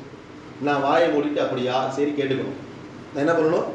வாயை மூடிட்டு கேட்டுக்கணும். ஏன் குரான் பேச அல்லாஹ் பேசுகிறான். குரான் பேசுறதுன்னா அல்லாஹ் பேசுகிறான். அருமையான சகோதர மக்களே, இதுவெல்லாம் என்னுடைய வாழ்வியல் சம்பந்தப்பட்டது. இதெல்லாம் வணக்கம் இல்லை. நான் ஆரம்பத்தில் வணக்கத்துக்குள்ள போகவே இல்லை. இது வரைக்கும் திருமணம் சார்ந்த பேசிக்கொண்டு இருக்கிறேன். கண்ணியமான சகோதர மக்களே, குரான் என்னுடைய வாழ்க்கையை வழிகாட்டுவதற்கு அல்லாஹ் தஆலா அருளப்பட்டது. நான் அதற்கு முழுமையாக அனுமதி கொடுக்கும் பொழுதுதான் நான் உண்மையான முஃமினாக இருக்க முடியும். இல்லைன்னா பாவியாயிரும். அவ்வளவுதான். இல்லை ஏத்துக்கிறோம், ஆனால் அதெல்லாம் முடியாது. நீங்க சொல்றதெல்லாம் புரியுது. குரான்ல சொல்றதெல்லாம் அதிர்த்து போல அதிர்த்து எல்லாம் பண்ணி தகப்பனா இறந்துட்டாரப்பா, உன் சகோதரிக்கு இவ்வளோப்பா, உனக்கு இவ்வளோப்பா, உங்க அம்மாவுக்கு இவ்வளோ பிரிச்சு கொடுலாம் சொன்னா எல்லாத்தையும் எழுதி வாங்கிட்டு போயிடுவாரு. இவருக்கு சரியா இருந்தா, இவருக்கு பலனா இருந்தா ஓகே, அல்ல இவருக்கு நஷ்டமான மாதிரி இருந்துச்சுன்னா அதை தூக்கி போட்டுருவார். எல்லாம் பதாக்கணும். கண்ணியமான சகோதர மக்களே, குரான் இவையெல்லாம் பேசுகிறது. உணவு முறைகளில் பேசுது. நான் என்ன சாப்பிடணும் என்ன சாப்பிடக்கூடாதுன்ட்டு. எனக்கு விருப்பமா இருக்கு புளிக்கறி சாப்பிடணும்னு இல்லையா, எல்லாரும் சாப்பிட்றாங்க. புளி இறைச்சி சாப்பிட்டா நல்லா இருக்கும்ன்றாங்க. எனக்கு விரும்புகிறேன், சாப்பிடலாமா? அனுமதியே இல்லை. குரான் தடை செய்கிறது. எது ஹலால் எது ஹராம், எதை சாப்பிடணும் எதை சாப்பிடக்கூடாது ரப்புக்கு தெரியும்ல இல்லையா? என் ரப்புக்கு தெரியுமே. இன்னைக்கு பன்றி இறைச்சி சாப்பிட்றது ஒரு நாகரிகமாக பார்க்கப்படுது. நிறைய மருத்துவ குணங்கள் இருக்கு, சாப்பிடலாமா? குரான் தலையிடு. அது வணக்கம் இல்லையே. அப்ப நான் எப்படி தொழுகணும் எப்படி நோன்பு வைக்கணும்ன்றதை குரான் பேசலாம். நான் என்ன சாப்பிடணும் அதெல்லாம் குரான் பேசக்கூடாது. இந்த வியாக்கணம் இங்கே பேச முடியாது. உனக்கு விருப்பமோ இல்லையோ அதெல்லாம் பிரச்சனை இல்லை. குரான் பேசணும், ஏத்துக்கிட்டு தான் ஆகணும். இல்லாட்டி இஸ்லாத்துல விரும்பு. இதை ஏத்துக்கிட்டா இஸ்லாத்துல இருக்கலாம். இல்ல நான் விரும்பின மாதிரி தான் நான் சாப்பிட அமைச்சுக்குவேன், நான் விரும்பின மாதிரி தான் நான் திருமணம் பண்ணுவேன், நான் விரும்பின மாதிரி தான் வியாபாரம் பண்ணுவேன், தாராளமாக இஸ்லாத்தை விட்டு வெளியேறி விடுங்கள். விரும்பிய மார்க்கத்தை ஏற்றுக்கொள்ளுங்கள். யா அய்யுஹல்லதீன ஆமனூ உத்குலூ ஃபிஸ்ஸில்மி காஃபா. உள்ள வந்தா முழுசாவா. இங்க ஒரு கால் அங்க ஒரு கால்லாம் கிடையாது. வந்தா குர்ஆன் அலிஃப் லாம்ல ஆரம்பிச்சு அல்ஹம்துலில்லாஹி ரப்பில் ஆலமீன் ஆரம்பிச்சா மினல் ஜின்னத்தி வன்னாஸ் வரைக்கும் நான் எல்லாத்தையும் முழுமையாக ஈமான் கொள்றதா இருந்தா, முழுமையாக கட்டுப்படுவதாக இருந்தா நீ உள்ளவா. இல்ல நான் என்னுடைய இபாதத்துகளை மட்டும்தான் குர்ஆனை கட்டுப்படுவேன், ரசூலுல்லாஹ்வுடைய வார்த்தைகளை கட்டுப்படுவேன், பள்ளிக்கு வெளியில நான் எப்படி வேணா இருப்பேன், எப்படி பள்ளிக்கு உள்ள நான் கரெக்டா இருப்பேன், என்னுடைய இபாதத்துகள் கரெக்டா இருக்கும். நான் பள்ளிக்கு வெளியில என்னுடைய வியாபாரம் எப்படி வேண்டுமானா இருக்கலாம், நான் என்னுடைய மனைவி எப்படி வேணா நடத்துவேன், என்னுடைய பிள்ளைகள் எப்படி வேணா நடத்துவேன், அந்த வியாக்கியானம் நீ பேச முடியாது. குர்ஆன் பேசும். அருமையான சகோதர மக்களே, நான் மேலே சொன்னது மாதிரி கடன் சம்பந்தமான தகவல் குர்ஆன்ல ஆகப்பெரிய வசனம். கடனை பத்தி எல்லாம் பேசுகிறான். தொழுகையை பத்தி பேசல, நோன்பை பத்தி பேசல, ஜகாத்தை பத்தி பேசல. ஆச்சரியமா இருக்குங்க. நமக்கே தோணுவோம், ஏன் இவ்வளவு பேசணும் கடனை பத்தி?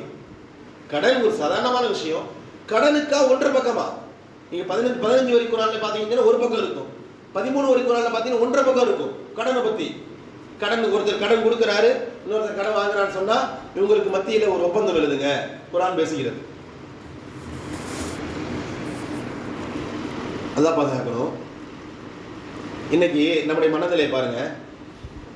அதாவது நம்ம குர்ஆன்ல இருந்து எவ்வளவு தூரத்தில் இருக்குன்னு விளங்கிக்கோங்க. உங்களுக்கு ஒரு தேவை ஏற்படுது, உங்களுக்கு ஒரு தேவை, ஒரு 10,000 ரூபாய் தேவைப்படுது.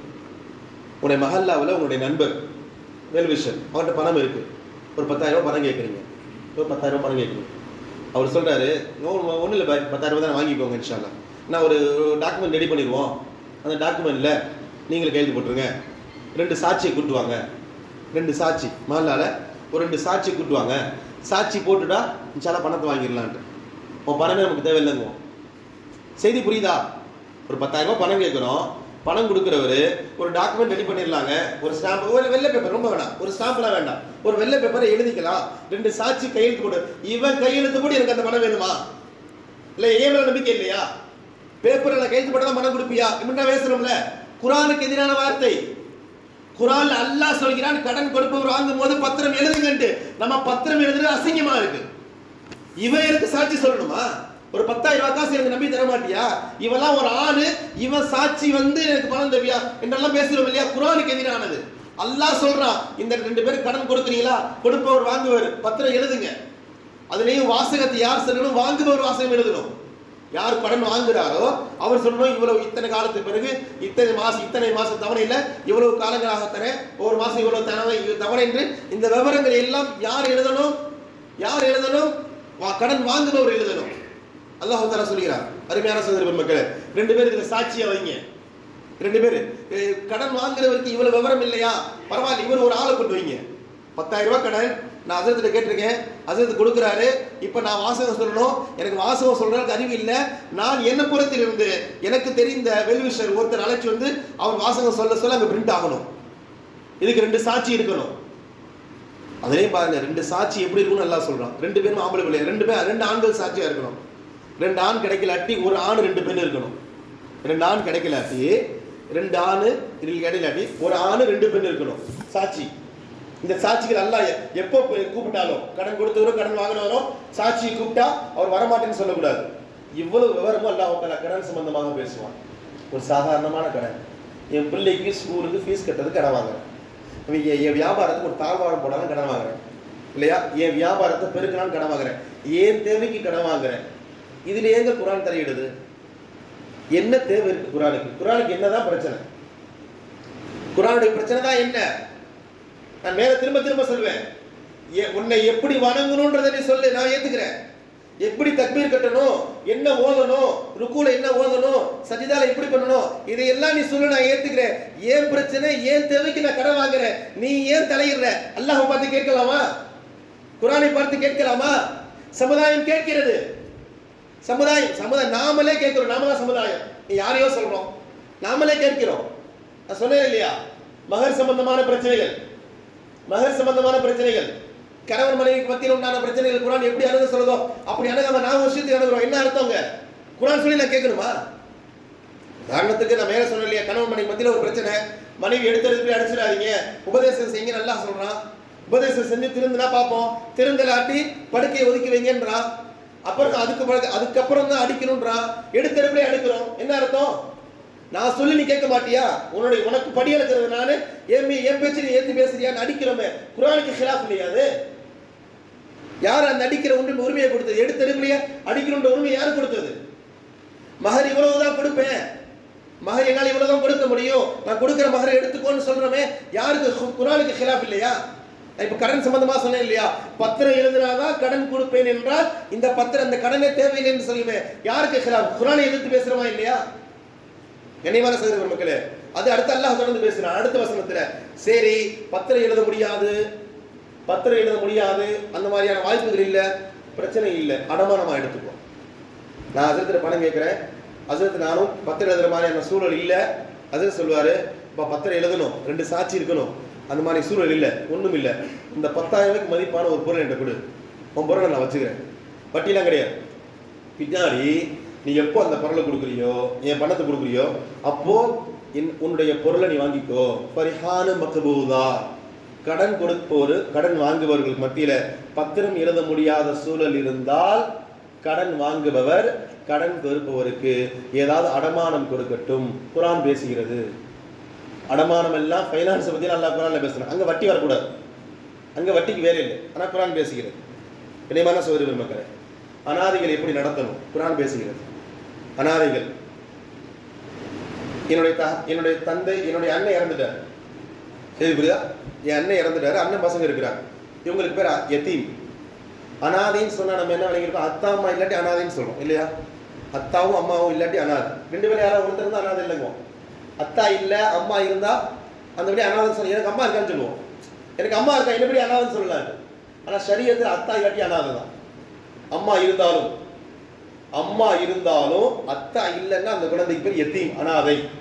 இப்போ என்னுடைய சகோதரர் இறந்துட்டாரு, அவருக்கு பிள்ளைங்க இருக்கிறாங்க, என்னுடைய அண்ணி இருக்கிறாங்க, அவங்கள பிள்ளையை பார்த்துக்குவாங்க, கொஞ்சம் சொத்து சுகம்லாம் என்னோட அண்ணன் சேர்த்து வச்சிருக்கிறாங்கன்னு சொன்னா இந்த பிள்ளைகளை நான் எப்படி பராமரிக்கணும்? குர்ஆன் பேசும், குர்ஆன் பேசுகிறது.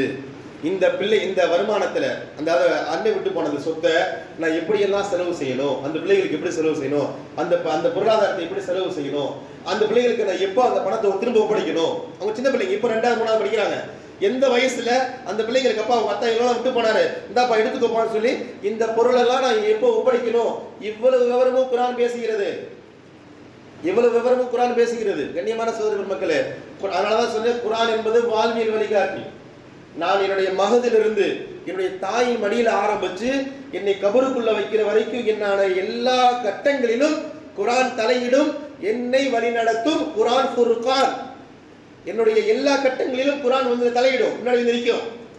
வியாபாரம், என்னுடைய தேவைக்கான வியாபாரம் பண்றேன். அல்லாஹ் சொல்றான், யா அய்யுஹல்லதீன ஆமனூ லா தகுலு அம்வாலக்கும் பைனக்கும் பில் பாத்திலி இல்லா அன் தகுன திஜாரத்தன் அன் தராதி மின்கும். இந்த தராத மீன் இன்னைக்கு மொத்தமா இல்லாம போயிடுச்சு. உங்களுக்கு மத்தியில அடுத்தவருடைய பொருளை நீங்க அநியாயமா சாப்பிடாதீங்க. அப்படி சாப்பிடணும்னு விரும்புனா வியாபாரம் பண்ணுங்க.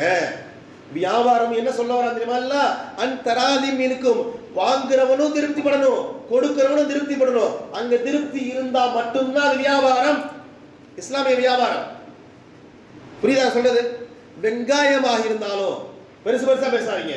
வெங்காயமாக இருந்தாலும் நான் வாங்கும் பொழுது வாங்குற எனக்கும் திருப்தி படணும். 30 ரூபாய் கிலோ, சரி பரவாயில்ல, அவரு 1 கிலோ 30 ரூபாய், இந்த மாதிரி 2 பேருமே திருப்தி பட்டு வியாபாரம் முடிஞ்சாதான் அதுக்கு பேர் வியாபாரம். அவருக்கு மனம் ஒப்பல, நான் அடிச்சு கேட்கிறேன், அல்லது நான் எனக்கு மனம் ஒப்பல, அவர் அடிச்சு கொடுக்கிறாரு, இது பேர் வியாபாரம் இல்ல.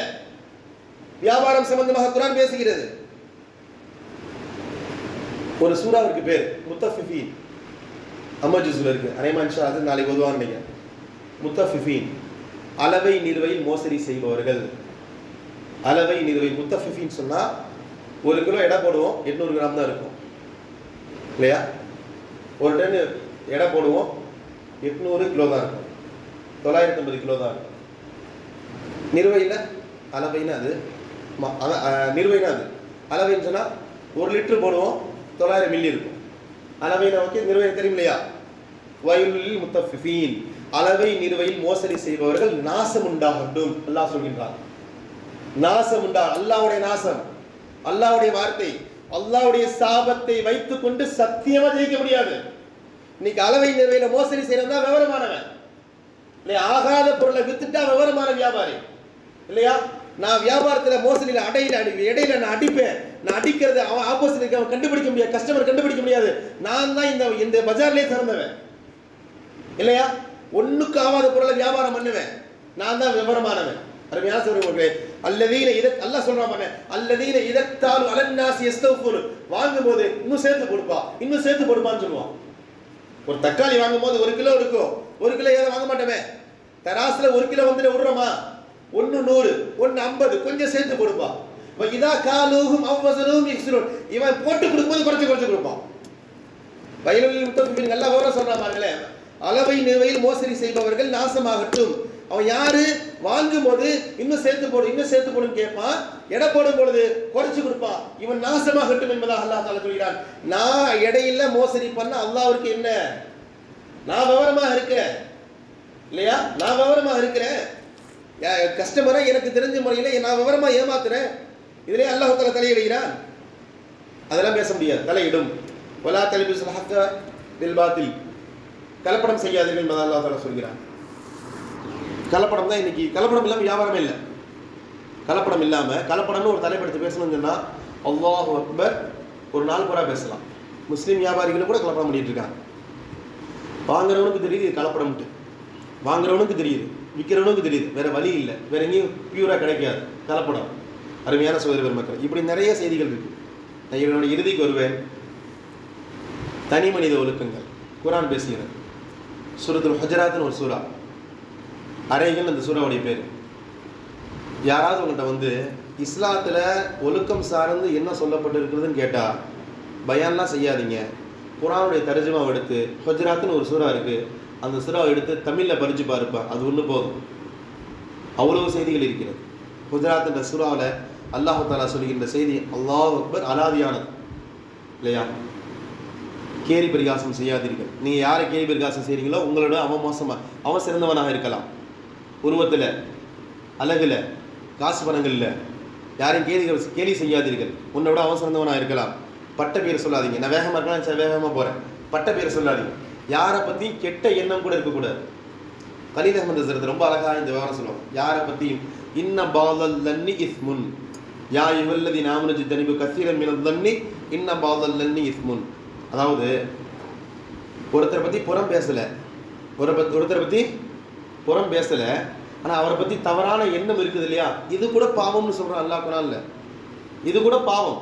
புறம் பேசலை, ஹஸரத்து கொஞ்சம் அப்படி இருக்கார் இப்படி இருக்கிறார், நான் போய் பேசினா பரவாயில்ல, அவரை பற்றி நான் யார்ட்டையும் பேசலை, என்னோட எண்ணத்தில் ஒரு எண்ணம் ஏற்படுது உள்ளத்தில், இது கூட பாவம்.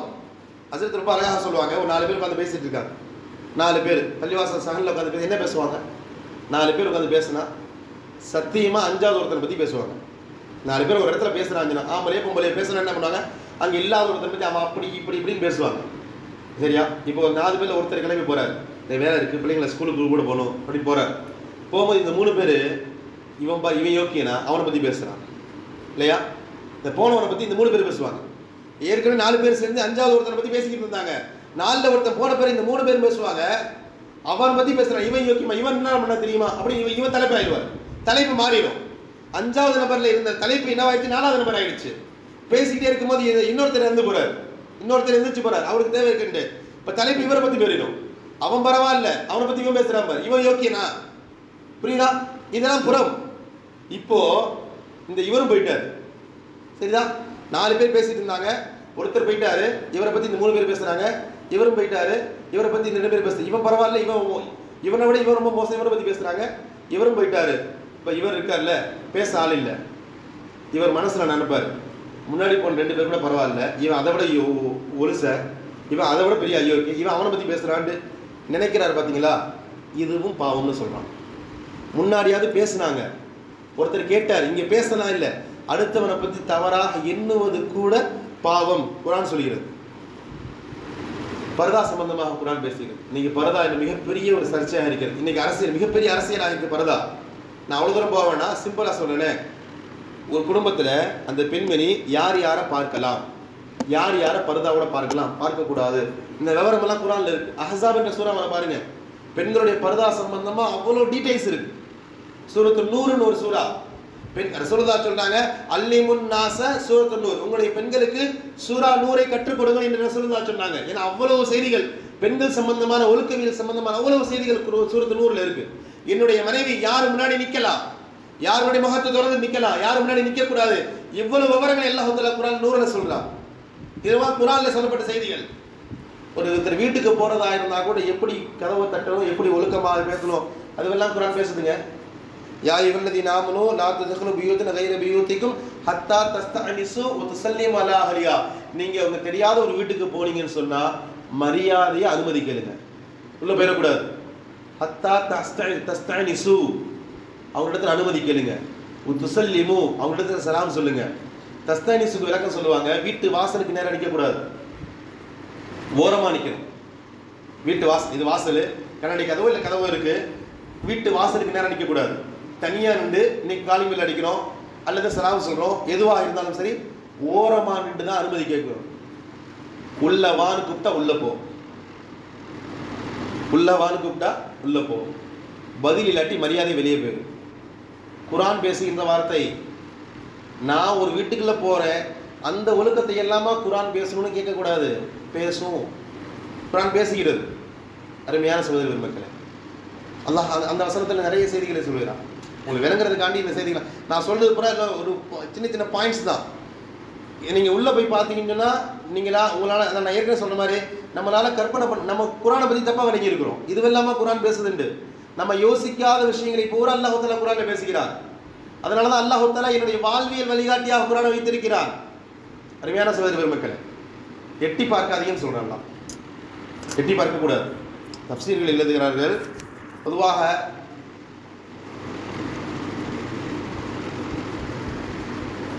وكتبنا عليهم فيها أن النفس بالنفس والعين بالعين والأنف بالأنف والأذن بالأذن والسن بالسن. ஒரு வசனம் இருக்கிறது குர்ஆன்ல. கண்ணுக்கு கண்ணு, பல்லுக்கு பல்லு, மூக்குக்கு மூக்கு, காதுக்கு காது. ஒருத்தவங்க கண்ணை நோண்டிட்டாங்கன்னா அவங்க கண்ணை நோண்டலாம், காதை வெட்டிட்டா காதை வெட்டலாம், கையை வெட்டினா கை, காலை வெட்டினா காலு. இது குர்ஆன் ஷரீஅத் சொல்கின்றது. நம்மளாம் நேரடியாக பண்ண முடியும். இஸ்லாமிய அரசாட்சி இருந்து என் கையை ஒருத்தர் வெட்டிட்டானா அரசாங்கம் பார்க்கும், அநியாயமாக வெட்டினா அவன் கை வெட்டும். என் கண்ணை நோண்டிட்டு அரசாங்கம் பார்க்கும், அநியாயமாக கண்ணை நோண்டு அவன் கண்ணை நோண்டும். என் காதை வெட்டிட்டு அரசாங்கம் பார்க்கும், அநியாயமாக காதை வெட்டினியா காதை வெட்டும். ஆனால் ஒருத்தர் என்னுடைய வீட்டுடைய ஓரத்தை எட்டி பார்க்குறாரு, சாவி பொத்து இருக்குல்ல, இந்த முந்தில் என்ன பார்க்குறாரு, நான் ஒரு குச்சியோ கம்பியோ எடுத்து அவர் கண்ணை குத்திட்டேன், கண்ணு பொட்டை ஆயிடுச்சு. இப்போ அரசாங்கத்திட்ட போய் என் கண்ணை இவர் பொட்டையாக்கிட்டாரு, இவர் கண்ணையும் பொட்டையாக்குங்கன்னு அடிச்சு விரட்டிடும் அரசாங்கம். நீ எட்டி பார்த்தது உனக்கு தவறு. இங்கெல்லாம் பலிக்கு பலி செய்ய முடியாது. செய்தி புரியுதா? அடுத்தவன் வீட்டை எட்டி பார்க்கறது ஹராம். அடுத்த ரசூலுல்லாஹ் சொல்றாங்க, ஒரு சஹாபி எட்டி பார்த்தா என்ன நேரத்தில் குச்சி இருந்தா அவன் கண்ணை நோண்டி இருப்பேன்னு சொன்னாங்க. எவ்வளவு பெரிய ஒழுக்கம் சொல்லப்படுது பாருங்க குர்ஆன்ல. சாதாரணமான விஷயம். ஒரு வீட்டுக்கு போறோம், அந்த வீட்டுடைய அனுமதி எப்படி கேட்கணும்ன்ற வரைக்கும் குர்ஆன் பேசுகிறது. அருமையான சகோதர பெருமக்களே, இறுதியாக அரசியல் சார்ந்தும் குர்ஆன் பேசுகிறது. அரசியலின் குர்ஆன் விடலை, எதையுமே அல்லாஹ் தஆலா குர்ஆன் வந்து விடலை. அதனால நம்ம என்ன மா ஃபரத்னா ஃபி கிதாபி மின் ஷைஇன், அல்லாஹ் தஆலா குர்ஆன்ல எதையுமே விடலைன்னு சொல்றான். அரசியலையும் பற்றி பேசுகிறது. வஸாரிகு வஸாரிகத்து ஃபக்து ஐதியஹுமா, திருடன் திருடிகள் ரெண்டு பேரை கையை வெட்டுங்கன்னு சொல்லுது. இன்னைக்கு நம்ம வெட்ட முடியுமா? இன்னைக்கு ஒருத்தர் திருடிட்டாரு, ஆதாரப்பூர்வமாக விசுவாசம் வரைக்கும் தெரிஞ்சிச்சு, எல்லாத்தையும் திருடிட்டான்ட்டு வெட்ட முடியுமா? அரசாங்கம் கவர்மெண்ட் வந்து நிற்கும், உனக்கு யார் அந்த உரிமையை கொடுத்தது? திருட்டுனா என்ன வந்து பிடிச்சி கொடு, கோர்ட்டில் கேட்டு அவன் இப்போ அவனுக்கு நிரபராதியாக குற்றவாளியை பார்த்து நாங்கள் தண்டனை வாங்கிப்போம், சட்டத்தை கையில் எடுக்காதுன்னு சொல்லுவோம். குர்ஆனில் வஸாரிகு ஃபக்து ஐதியஹுமா, உங்களுடைய திருடன் திருடிகளுடைய கையை வெட்டுங்கன்னு அல்லாஹ் சொல்கிறாங்க. இது எப்படி நிவர்த்தி செய்ய முடியும்? இன்னைக்கு இந்தியாவில் வாய்ப்பு இல்லையே. இப்போ என்ன சொல்ல வரான் தெரியுமா? இஸ்லாமிய அரசாங்கம் நிறுவப்படணும், இந்த அரசாங்கம் நிறுவனாதான் இந்த சட்டங்களை செய்ய முடியும். இதில் இன்னொரு செய்திங்க, இப்போ சவுதி எடுத்துக்கோங்க. சவுதி இஸ்லாமிய அரசாங்கம் தான். திருடிட்டா தானாக வெட்ட முடியாது. ஹஸ்ரத்துடைய பொருளை நான் திருடிட்டேன், கை கிளம்ப மாட்டிட்டேன், அவரை கை வெட்ட முடியாது. அரசாங்கத்தில் போகணும், அரசாங்கம் பார்க்கும், அந்த திருடு உண்மையாக இருந்தால் அரசாங்கம் தான் என்னுடைய கையை வெட்டும். அப்போது இந்த இடத்துல அல்லாஹ் சொல்லிக்கிற செய்தி என்னன்னா, அரசியலையும் இஸ்லாம் பேசுகிறது.